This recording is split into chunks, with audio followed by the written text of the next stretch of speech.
तेली चमहर से हम नहीं पटेंगे ए राजा समझना हो मुसहर वाला के देह में न सटेंगे तेली चमहर से हम नहीं पटेंगे मुसहर वाला के देह में न सटेंगे मुसलमान लोग के ठेंगा दिखाएंगे पसवान जी के लड़का पटाएंगे शादी करके बंगाल भाग जाएंगे पसवान जी के लड़का पटाएंगे शादी करके बंगाल भाग जाएंगे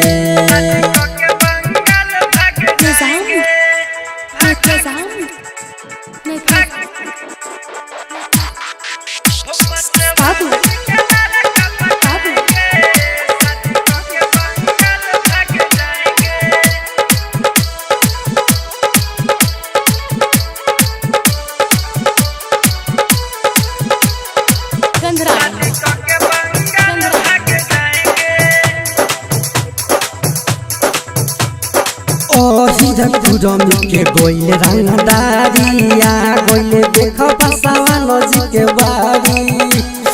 समझला ये राजा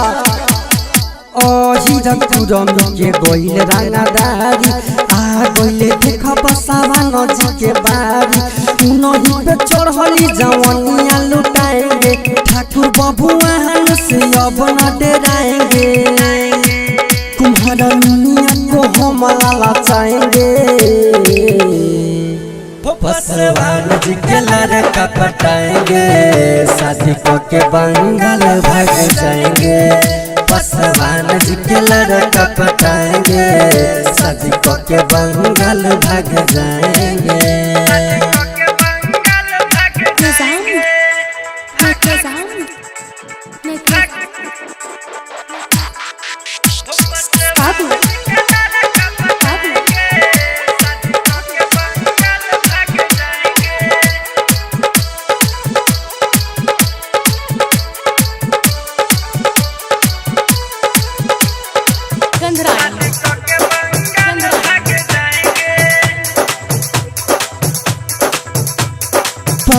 जी मुसलिम जी यादव जी भी मस्त बा का कहीं हमरा बसवान जी पसंद बा समझला ये बाबू जी मुसलिम जी यादव जी भी मस्त बा का कहीं हमरा बसवान जी पसंद बा साव पटेल जी राम जी कोई दी महा दिलवा के भहा गइले राजा अभिनय रंजन राइटर को हम नया बनाएंगे पसवान जी के लड़का पटाएंगे शादी करके बंगाल भाग जाएंगे पसवान जी के लड़का पटाएंगे शादी करके बंगाल भाग जाएंगे।